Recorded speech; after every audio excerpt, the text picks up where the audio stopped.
No van a creer lo que me pasó. En serio, hay momentos en que la vida parece una comedia mal escrita y bueno, yo soy la protagonista que no pidió el papel. Ahí estaba yo, con mis canas que llevo con orgullo desde hace años, en la fila del banco un jueves que parecía normal. Parecía, ese es el punto, porque normal es lo que ese día definitivamente no fue. ¿Saben esa sensación de que algo va a salir mal?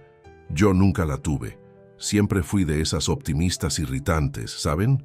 De las que se despiertan pensando que el día va a ser maravilloso incluso cuando está lloviendo a cántaros. 55 años creyendo que las cosas siempre se resuelven. ¡Ja! Cuán equivocada estaba. La fila del banco estaba más lento que una tortuga. 15 personas delante de mí, solo 2 cajas funcionando y un aire acondicionado que parecía estar en el Ártico. Un escenario clásico para poner a prueba la paciencia de cualquiera. Yo estaba allí para resolver una simple jubilación, mi jubilación, dicho sea de paso, después de 35 años dedicados al magisterio. 35 años, enseñando a adolescentes ingratos que las matemáticas no fueron inventadas solo para torturarlos. 35 años corrigiendo exámenes hasta la madrugada. 35 años aguantando a padres que creían que sus hijos eran la 8ª maravilla del mundo y que, si sacaron baja calificación, la culpa solo podía ser mía. Y ahora, finalmente, la libertad me esperaba, o al menos eso creía. Cuando finalmente llegó mi turno, después de lo que pareció una eternidad repleta de personas quejándose en voz alta y niños corriendo como si estuvieran en una pista de atletismo, fui atendida por un muchacho que apenas levantó los ojos de la computadora. ¿Nombre?, preguntó con tanto entusiasmo como una puerta. Respondí, claro. Respondí con esa sonrisa que aprendí a mantener incluso ante los alumnos más problemáticos. «Documento», continuó él, todavía sin mirarme. Entregué mi identificación, mi credencial de trabajo y todos los papeles que probaban que yo, María Rodríguez, había cumplido mi condena con el sistema educativo y merecía, finalmente, disfrutar de la tan anhelada jubilación. Fue ahí que comenzó el show de horrores. «Señora, su proceso no fue aprobado». 5 palabras, 5 simples palabras que hicieron que mi mundo se desmoronase más rápido que un castillo de naipes. «¿Cómo que no fue aprobado?», pregunté, todavía tratando de mantener la sonrisa, incluso sintiendo que empezaba a congelarse en mi rostro. «El sistema no reconoció sus últimos 5 años de contribución. Usted necesita presentar un recurso». Y dijo eso como quien comenta que va a llover más tarde, como si no estuviera hablando de los 5 años de mi vida que aparentemente desaparecieron del sistema. «Respira, María Rodríguez. Respira y recuerda que agredir a un funcionario público es un delito. Pero tengo los comprobantes aquí, todos ellos, organizados por mes incluso». Abrí mi carpeta, esa carpeta azul que cargo como si fuera una tercera mano desde hace meses, y mostré los documentos perfectamente organizados, con etiquetas de colores y todo. Él ni siquiera miró. «Señora, el problema no son los comprobantes físicos. El sistema no reconoció. Usted necesita presentar un recurso». Y continuó tecleando algo que, aparentemente, era mucho más importante que mi vida desmoronándose allí mismo, frente a él. Fue cuando algo dentro de mí simplemente se rompió. Esa María Rodríguez paciente, que sonreía incluso cuando quería gritar, que siempre siguió las reglas, que nunca levantó la voz en público. Ella simplemente se fue de vacaciones. En su lugar surgió una mujer que yo no conocía. Una que golpeó la mesa con suficiente fuerza como para hacer que el muchacho finalmente me mirara a los ojos. «Escucha aquí, muchacho. Yo no pasé 35 años de mi vida aguantando adolescentes malcriados para ahora ser tratada como si fuera una idiota, por alguien que probablemente ni siquiera sabía multiplicar cuando yo ya estaba formando generaciones. Tengo todos los comprobantes aquí. Seguí todas las reglas, llené todos los formularios, incluso aquellos que preguntaban lo mismo de 5 maneras diferentes. Y ahora me dice que el sistema no reconoció». La fila detrás de mí quedó en silencio. De esos silencios incómodos, ¿saben?, donde puedes escuchar hasta el zumbido de las lámparas fluorescentes, El muchacho parpadeó varias veces, claramente no acostumbrado a ver a una señora de canas elevando la voz de esa manera. Señora, entiendo su frustración, pero no, usted no entiende. Usted no tiene la menor idea de lo que es trabajar por más de 3 décadas, soñando con el día en que finalmente podrá descansar, solo para escuchar que el sistema no reconoció. El sistema no es una entidad mística. Fue alguien que tecleó algo mal, fue alguien que no hizo su trabajo correctamente. En ese momento, me di cuenta de que había atraído una audiencia. Las personas en la fila ya no se quejaban de la demora. Estaban viendo el show protagonizado por una maestra jubilada de 1,60 m. Algunos incluso habían sacado el celular para filmar. Genial. Ahora sería el próximo viral de Internet. Señora de canas se vuelve loca en el banco. Qué orgullo para mis exalumnos. Un guardia de seguridad se acercó. De esos grandotes que parecen más hombre armario que gente. ¿Algún problema aquí?, preguntó él, mirándome directamente, como si yo fuera la amenaza. Yo con mis 60 kilos y mi bolsa llena de comprobantes.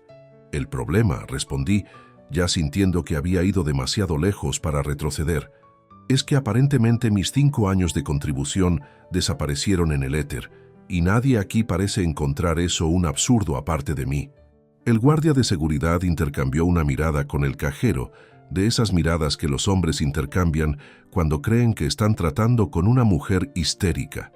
Y entonces dijo con una voz que probablemente creía tranquilizadora: «Señora, ¿por qué no viene conmigo a la gerencia para resolver esto con calma?» ¿Con calma? ¿Con calma? Estuve calma durante los últimos 35 años. Calma mientras veía el sistema educativo desmoronarse. Calma mientras recibía salarios que apenas alcanzaban para lo básico. Calma mientras los políticos prometían valorar la educación y nunca cumplían. Y ahora, cuando finalmente llegó la hora de cosechar el fruto de tanto trabajo, ¿debería seguir calma? Pero seguí al hombre armario hasta la gerencia, no sin antes lanzar una última mirada al cajero que continuaba impasible. La gerente era una mujer de mediana edad, con una sonrisa tan ensayada como presentador de programa de concursos. Me invitó a sentar con una falsa cordialidad que solo empeoró mi humor. Señora Rodríguez, entiendo completamente su frustración. Apuesto que entiende. Apuesto que también tuvo 5 años de su vida profesional simplemente borrados por un error del sistema. Pero necesito que entienda que nosotros, aquí en la sucursal, solo seguimos los protocolos determinados por la oficina central. Si el sistema no reconoció sus contribuciones, necesitamos seguir el procedimiento estándar, que es el recurso administrativo. Respiré hondo, tan hondo que creí que iba a succionar todo el oxígeno de la sala minúscula y mal decorada. ¿Y cuánto tiempo tarda ese recurso administrativo? La sonrisa de ella vaciló ligeramente. Mala señal.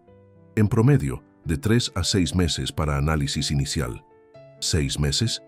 Podía sentir mi presión subiendo más rápido que un cohete. ¿Y si el análisis inicial es negativo? Ahí la señora puede presentar un recurso secundario que tarda más. Consultó algo en la computadora. 4 a 8 meses. En ese momento, me reí. Pero no fue una risa de alegría. Fue la risa que sale cuando la situación es tan absurda que tu cerebro simplemente ya no sabe cómo reaccionar. Entonces, déjeme ver si entendí. Trabajé 35 años. Tengo todos los comprobantes, todos los documentos. Seguí todas las reglas. Y ahora, por culpa de un error que yo no cometí, puedo tener que esperar hasta 14 meses para recibir lo que es mío por derecho. La gerente mantuvo la sonrisa, pero sus ojos transmitían ese mensaje universal de «Por favor, no arme un escándalo en mi sucursal». Desafortunadamente, señora Rodríguez, es el procedimiento. Fue cuando decidí que procedimiento era mi nueva palabra menos favorita en el diccionario, superando fácilmente examen sorpresa y reunión de padres, y si no acepto ese procedimiento. La gerente parpadeó confundida.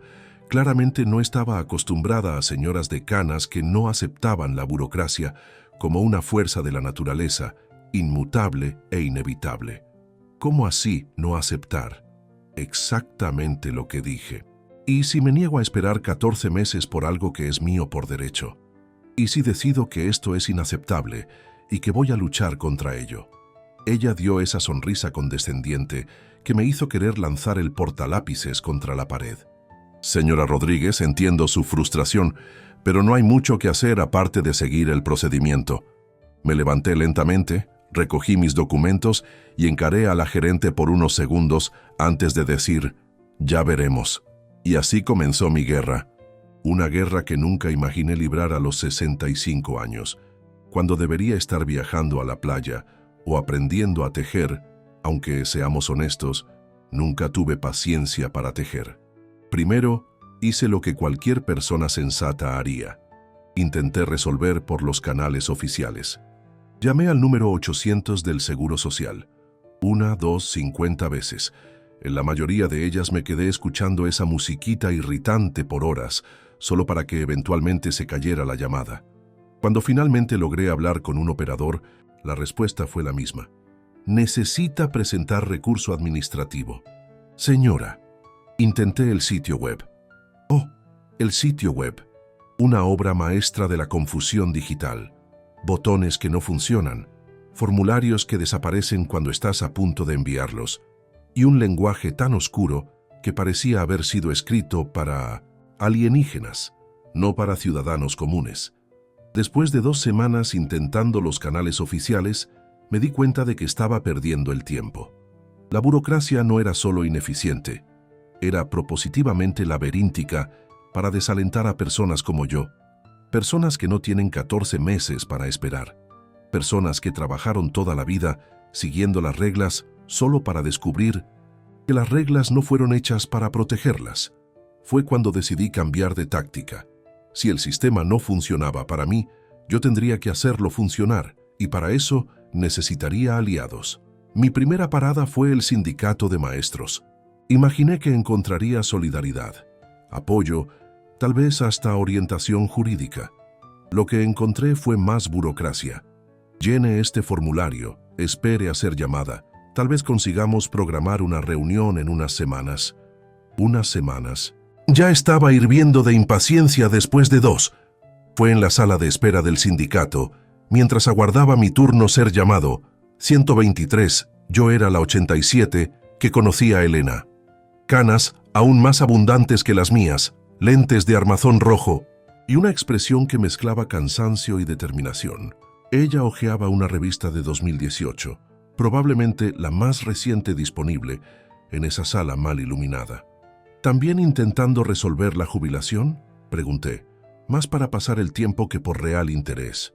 Ella levantó los ojos de la revista y me evaluó por unos segundos antes de responder, no, ya desistí de esa batalla hace 2 años. Ahora estoy aquí por pura terquedad. Algo en esa respuesta encendió una luz en mí. ¿Cómo así desistió? Elena cerró la revista y se acomodó en la silla para contarme su historia. ¿Y qué historia? Ella había trabajado por 40 años. 40, como maestra de geografía. Cuando llegó la hora de jubilarse, descubrió que había una inconsistencia en los registros. Según el sistema, ella había trabajado en 2 escuelas simultáneamente durante 3 años, algo que sería físicamente imposible, ya que las escuelas estaban en ciudades diferentes. Pero tengo todos los comprobantes, dijo, en un tono que me pareció dolorosamente familiar.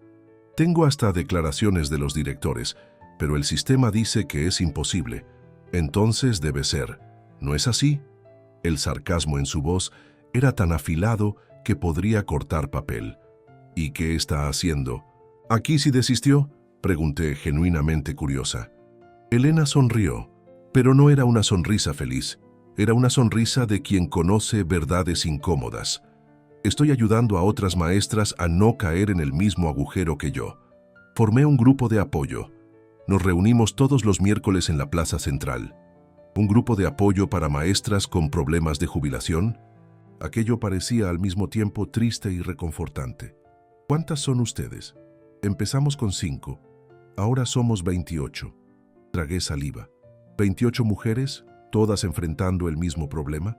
Esto no era coincidencia. Era un patrón. ¿Y ustedes consiguen resultados? La sonrisa de Elena se transformó en algo más genuino. Solas. somos solo señoras frustradas. Juntas, somos una pesadilla para la burocracia. En ese momento, tuve la certeza de que mi turno no sería llamado. Ese día, en lugar de seguir esperando, le pedí a Elena más información sobre su grupo.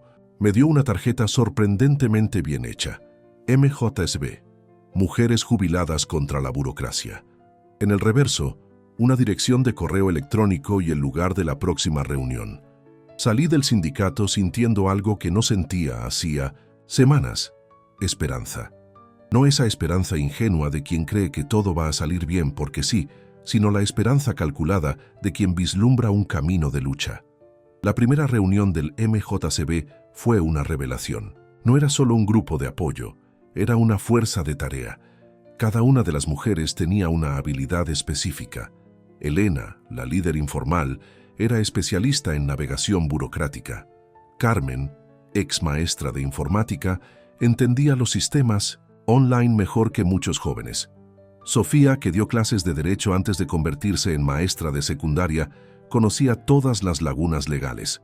Y había otras. Isabel, que siempre cargaba un cuaderno y anotaba todo con una caligrafía impecable. Guadalupe, que tenía el don de hacer que hasta el burócrata más insensible se sintiera culpable con solo una mirada.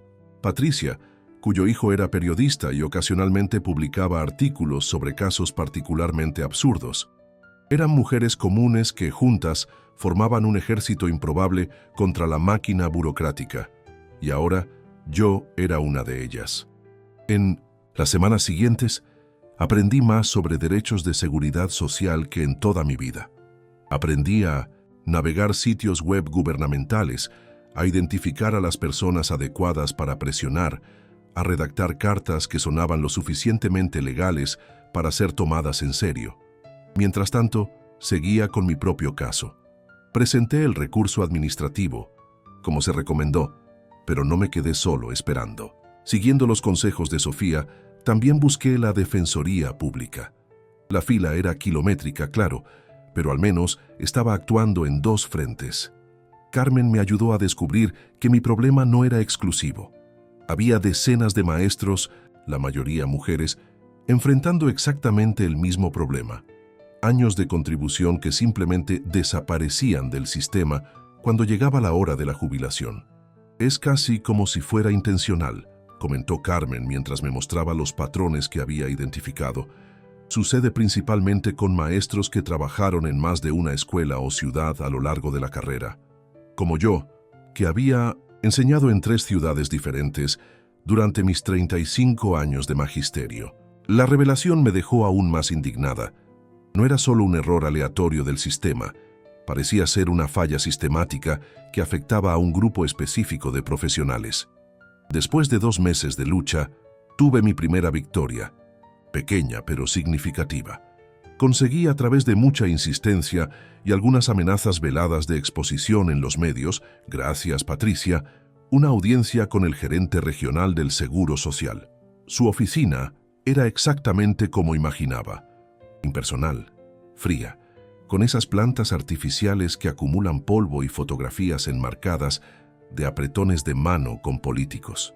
El hombre detrás del escritorio, Dr. Roberto, como insistió en ser llamado, tenía esa expresión permanente de quien preferiría estar en cualquier otro lugar. Señora Rodríguez, comenzó, sin levantarse para saludarme. Analicé preliminarmente su caso. Preliminarmente, otra palabra para mi lista negra. Y llegué a la conclusión de que realmente existe una inconsistencia en el sistema. Inconsistencia, añadida a la lista. Sin embargo, continuó, y yo ya sabía que venía lo malo. El procedimiento estándar para estos casos sigue siendo el recurso administrativo, que la señora ya inició. Respiré hondo, conté hasta 10 mentalmente, una técnica que aprendí con Guadalupe para no saltar al cuello de burócratas, y respondí con una calma que no sentía. Doctor Roberto, estamos ante un error del sistema que afecta no solo a mí, sino a decenas de maestros. Maestros que dedicaron sus vidas a la educación de este país. Sinceramente, espero que procedimiento estándar no sea su respuesta final. Pareció ligeramente sorprendido con mi respuesta. Claramente estaba acostumbrado a personas que aceptaban la burocracia sin cuestionar. ¿Y qué respuesta esperaría la señora entonces? Esa era buena. Me estaba realmente preguntando qué esperaba yo de él, como si yo fuera la responsable de resolver el problema que ellos crearon. Esperaría, como mínimo, una solución temporal mientras el recurso se tramita. Después de todo, son meses, potencialmente más de un año, sin recibir lo que es mío por derecho. Meses en que las cuentas seguirán llegando, en que necesitaré comer, en que la vida no se detiene solo porque el sistema tuvo una inconsistencia. Dr. Roberto revolvió algunos papeles sobre el escritorio, visiblemente incómodo. Desafortunadamente, no hay provisión para pagos temporales en casos como este. Sonreí. No porque estuviera feliz, sino porque había llegado preparada para esa respuesta. Interesante que usted mencione eso, porque según el reglamento 128 de 2022, artículo 47, párrafo 3, en casos de evidente error administrativo en el análisis de los datos de contribución, podrá ser autorizado pago provisional hasta resolución definitiva del caso. Sus ojos se abrieron ligeramente. Claramente no esperaba que una señora de canas citara reglamentos de memoria. Bueno, sí, técnicamente esa provisión existe, pero... Y considerando que usted mismo acaba de admitir que existe una inconsistencia en el sistema y que yo poseo todos los comprobantes físicos de mis contribuciones, me parece que estamos inequívocamente ante un evidente error administrativo. ¿No concuerda? Dr. Roberto se ajustó la corbata, como si de repente le apretara mucho. Señora Rodríguez, veo que usted vino bien preparada para esta reunión. 35 años enseñando a adolescentes a prepararse para la vida, doctor. Sería irónico si yo misma no siguiera ese consejo. Frunció los labios, claramente incómodo con el rumbo de la conversación.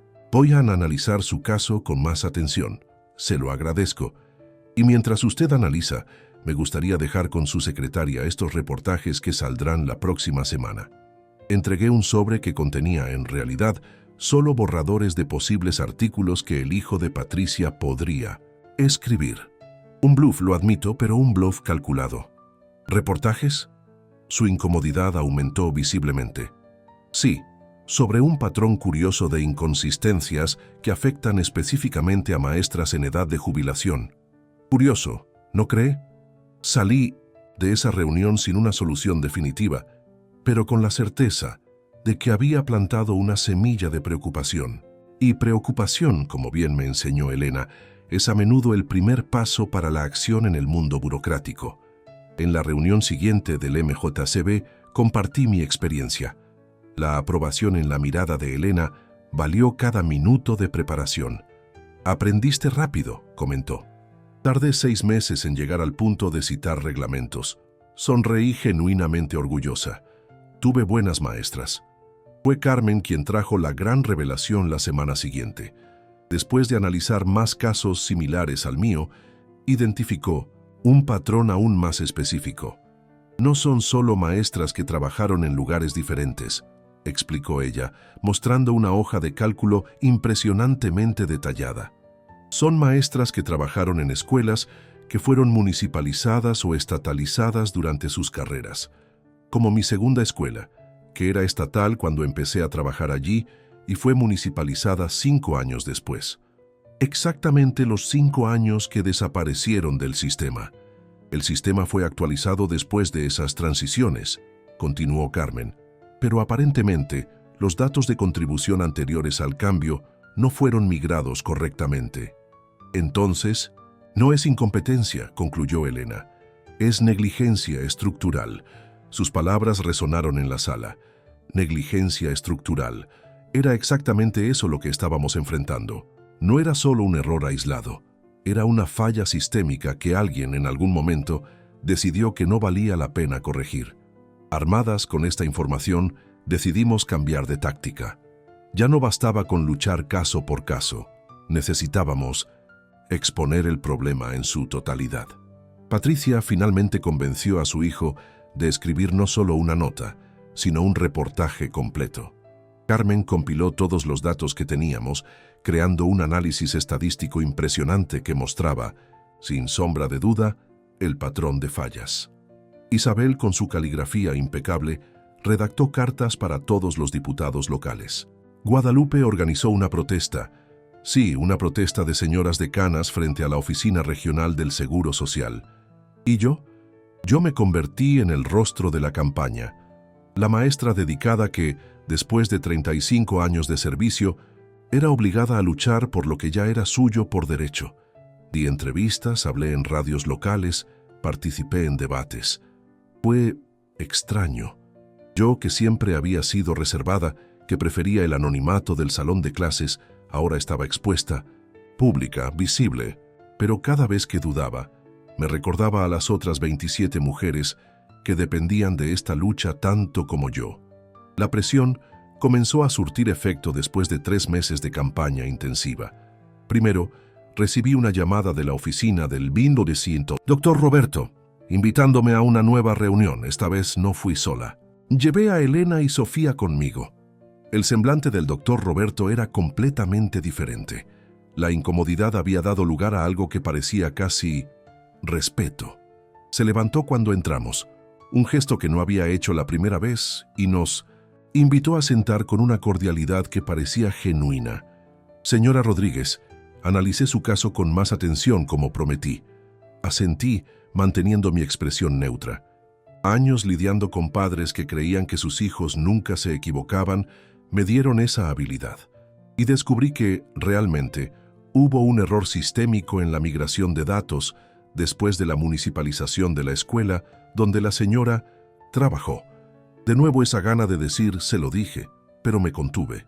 Considerando esto y amparado por el reglamento que la señora también conoce, lanzó una mirada que mezclaba irritación y admiración. Autorizo el pago provisional de sus beneficios mientras el caso se resuelve definitivamente. Victoria. Quise gritar, saltar, tal vez hasta abrazar a Elena y Sofía, pero de nuevo me contuve. Esto no era solo sobre mí. ¿Y qué pasa con las otras 27 maestras en las mismas condiciones? ¿Algunas esperando desde hace años? Su expresión se endureció un poco. Señora Rodríguez, estoy tratando específicamente de su caso ahora. Elena intervino, su voz calma pero firme. Doctor Roberto, usted mismo reconoció que se trata de un error sistémico. La lógica elemental diría que, si afecta a una maestra en esta condición, afecta a todas las demás en la misma situación. Desafortunadamente, cada caso necesita ser analizado individualmente. Fue el turno de Sofía de hablar. Artículo 50 de la Ley de Procedimiento Administrativo, doctor. La administración debe adoptar formas simples y suficientes para propiciar adecuado grado de certeza, seguridad y respeto a los derechos de los administrados. Analizar individualmente 28 casos idénticos sería lo opuesto a formas simples y suficientes. ¿Usted no concuerda? El silencio que siguió fue casi palpable. Doctor Roberto miraba de una a otra, claramente sorprendido con el nivel de preparación jurídica de 3 señoras que, probablemente, él esperaba que fueran fácilmente despachadas. Finalmente, soltó un suspiro resignado. Voy a encaminar una recomendación para revisión masiva de casos similares. No era una victoria completa, pero era un comienzo prometedor. La noticia se esparció rápidamente entre las otras integrantes del MJCB. El pago provisional comenzó a ser autorizado para más casos, aunque todavía no para todos. El proceso era lento, pero al menos había movimiento. El reportaje escrito por el hijo de Patricia ganó tracción nacional. Otras ciudades comenzaron a reportar problemas similares. Lo que comenzó como una lucha de 28 maestras en una ciudad mediana del interior del país se transformó en un movimiento que abarcaba a cientos de educadores por todo el país. 6 meses después de mi visita inicial al banco, donde todo comenzó, recibí una llamada que cambiaría todo. Era de Ciudad de México, del despacho de una diputada federal que había leído sobre nuestro caso. Señora Rodríguez, aquí es de la asesoría de la diputada Camila Hernández. La diputada quisiera invitarla a una audiencia pública sobre fallas sistémicas en el sistema de pensiones de los maestros. ¿Sería posible que la señora fuera a Ciudad de México la próxima semana? Ciudad de México. Yo en Ciudad de México, hablando en una audiencia pública, la idea era al mismo tiempo aterradora y emocionante. No solo yo, respondí sin dudar. Somos 28 mujeres luchando juntas. Creo que sería importante la presencia de algunas de nosotras. Hubo una pausa del otro lado de la línea. Entiendo. Déjeme verificar si conseguimos autorización para más. ¿Cuántas estarían dispuestas a ir? Hice una cuenta rápida mental. Algunas de las integrantes del MJCB tenían problemas de salud que dificultarían el viaje. Otras tenían compromisos familiares. Creo que al menos 5 de nosotras. 5. Correcto. Voy a verificar y le regreso la llamada. Al final, conseguimos autorización para 3. Yo, Elena y Carmen. La elección fue difícil, pero lógica. Yo como el rostro público de la campaña, Elena como la fundadora del grupo, y Carmen con todos los datos y estadísticas que sustentaban nuestro caso. El viaje para Ciudad de México fue una aventura por sí sola. Ninguna de nosotras había ido a la capital antes. El taxi del aeropuerto al hotel, el hotel en sí, modesto pero limpio, los edificios monumentales, todo parecía sacado de otro mundo. La noche antes de la audiencia, ninguna de nosotras logró dormir bien. Repasamos nuestros argumentos, practicamos respuestas para posibles preguntas, revisamos datos. Era como si estuviéramos preparándonos para el examen más importante de nuestras vidas, lo que, de cierta forma, era verdad. La Cámara de Diputados. Era imponente, con toda su grandeza arquitectónica y burocrática. Después de pasar por detectores de metal y recibir gafetes de visitantes, fuimos guiadas hasta la sala donde se llevaría a cabo la audiencia. Para nuestra sorpresa, la sala ya estaba parcialmente llena. Representantes del Seguro Social, políticos, periodistas y, para mi alegría, otras maestras de diferentes estados, todas enfrentando problemas similares a los nuestros. La diputada Camila nos recibió personalmente. Era más joven de lo que esperaba, tal vez en sus 40 años, con una energía que contrastaba con la atmósfera generalmente letárgica del Congreso. Señoras, es un honor recibirlas, dijo, estrechando nuestras manos con genuino entusiasmo. Lo que ustedes lograron hacer, movilizándose sin recursos, solo con determinación, es inspirador. Sus palabras me reconfortaron, pero también me recordaron lo absurdo de la situación. Éramos elogiadas por luchar por lo que ya debería ser nuestro por derecho, por corregir un error que nunca debería haber existido. La audiencia comenzó formalmente, con la diputada explicando el propósito: discutir fallas sistémicas en el sistema de pensiones que afectaban específicamente a maestros, con enfoque en el problema específico de datos perdidos después de municipalizaciones o estatalizaciones de escuelas. Los representantes del Seguro Social hablaron primero. Como era de esperar, usaron un lenguaje técnico y distante, hablando de desafíos en la migración de datos y limitaciones sistémicas heredadas de gestiones anteriores.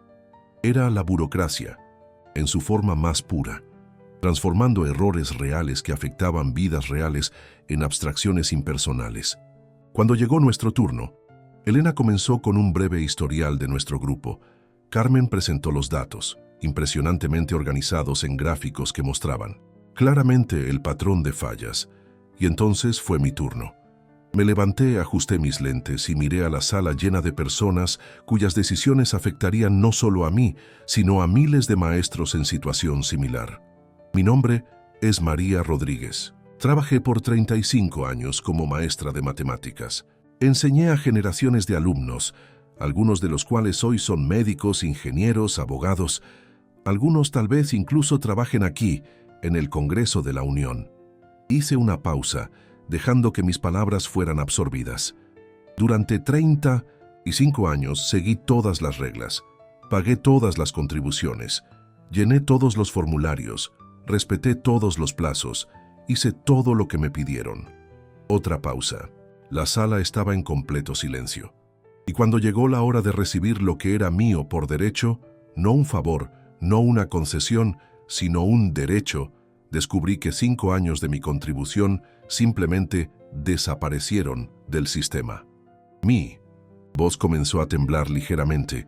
no de nerviosismo, sino de una indignación que incluso después de meses todavía ardía como fuego. Me dijeron que esperara, que presentara recursos, que aceptara que, por culpa de un error que yo no cometí, podía pasar hasta 14 meses, más de un año de mi vida, sin recibir lo que trabajé décadas para conseguir. Miré directamente a los representantes del Seguro Social. Y no soy solo yo, somos 28 en nuestra ciudad, cientos en todo el país. Maestras, principalmente mujeres, nótenlo bien, que dedicaron sus vidas a la educación de este país y que ahora, a la hora de descansar, son tratadas como si fueran inconvenientes. Como si nuestros años de servicio valieran menos que la limitación sistémica que ustedes mencionaron. La sala continuaba en silencio. Algunos de los diputados presentes parecían genuinamente conmovidos. Otros, más cínicos, revisaban sus celulares disimuladamente.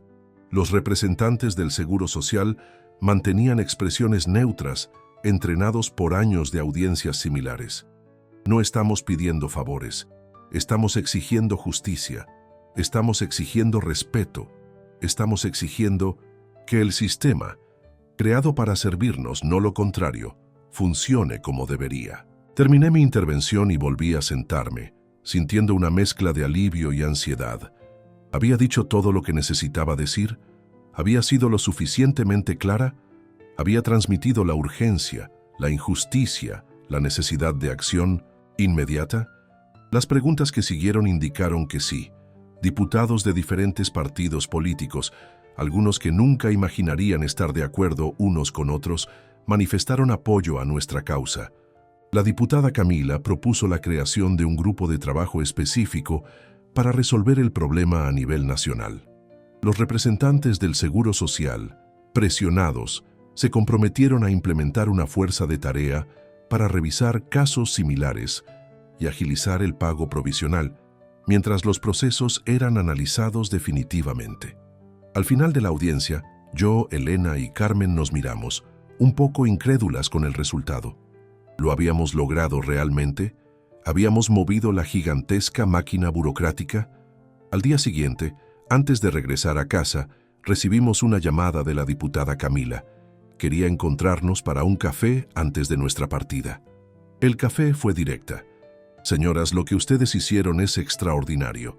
Lograron llamar la atención sobre un problema que afecta a miles de personas y ahora tenemos un compromiso público de resolverlo. Agradecimos, claro, pero yo todavía tenía una pregunta. ¿Y cuánto tiempo hasta que veamos resultados concretos?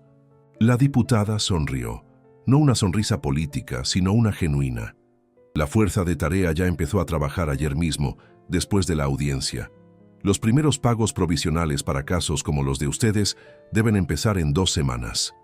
2 semanas. No 14 meses, no 6 meses, sino 2 semanas. Y lo más importante, continuó ella, ustedes crearon un precedente. Mostraron que es posible luchar contra la burocracia y vencer. Que señoras decanas no son invisibles, no son desechables, no son fáciles de engañar o marear. Elena, siempre la más reservada de nosotras, tenía lágrimas en los ojos. Carmen, normalmente enfocada en datos y hechos, sonreía abiertamente. ¿Y yo? Yo sentía una mezcla de emociones difícil de describir. Alivio, claro, orgullo, sin duda, pero también una punzada de tristeza por haber sido necesario tanto esfuerzo para conseguir lo que debería haber sido automático. Regresamos a casa como heroínas. Las otras integrantes del MGSB nos recibieron en el aeropuerto con flores y pancartas. La prensa local estaba allí. Era surreal. En las semanas siguientes, como prometido, los pagos provisionales comenzaron a ser liberados. Primero para las 228 de nuestra ciudad, después para casos similares en todo el país. La fuerza de tarea estaba realmente funcionando. Un año después de mi visita inicial al banco, donde todo comenzó, recibí la notificación oficial. Mi caso había sido resuelto definitivamente. Los 5 años perdidos habían sido oficialmente reconocidos. Mi jubilación estaba regularizada. Pero algo había cambiado en mí. No podía simplemente volver a la vida que había planeado antes de todo esto. No después de ver cuántas personas enfrentaban problemas similares. No después de darme cuenta del poder que teníamos cuando nos uníamos. El MJCB, Mujeres Jubiladas contra la Burocracia, no terminó con la resolución de nuestros casos. Al contrario, se expandió. Empezamos a ayudar a maestros con otros problemas de seguridad social, después a otros servidores públicos. Nuestro conocimiento acumulado, nuestra experiencia de lucha, se convirtió en un recurso valioso. Hoy, 3 años después, el MJCB es una organización reconocida nacionalmente. Tenemos núcleos en 12 estados. Ofrecemos consultoría gratuita para jubilados enfrentando problemas burocráticos. Participamos regularmente en audiencias públicas. Somos invitadas a dar charlas sobre derechos de seguridad social. ¿Y yo? Bueno, nunca imaginé que a los 68 años estaría más activa que en toda mi vida profesional. Nunca imaginé que mis canas, en lugar de hacerme invisible como la sociedad a menudo hace con las mujeres mayores, se convertirían en un símbolo de resistencia. A veces, cuando visito el banco donde todo comenzó, me encuentro con aquel primer cajero, el muchacho que apenas levantó los ojos para mirarme. Él me reconoce ahora. Todos me reconocen. Ya no soy solo María Rodríguez, la maestra jubilada. Soy María Rodríguez, la mujer que no aceptó ser ignorada.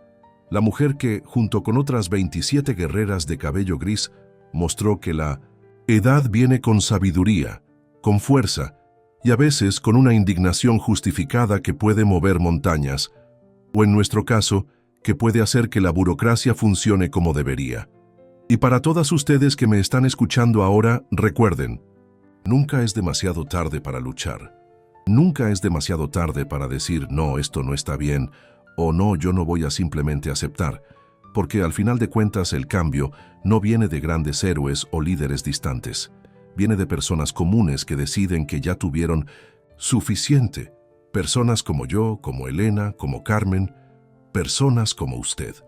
Entonces, la próxima vez que alguien la mire y vea solo una señora mayor, recuerde, detrás de esas arrugas y cabello gris existe una guerrera.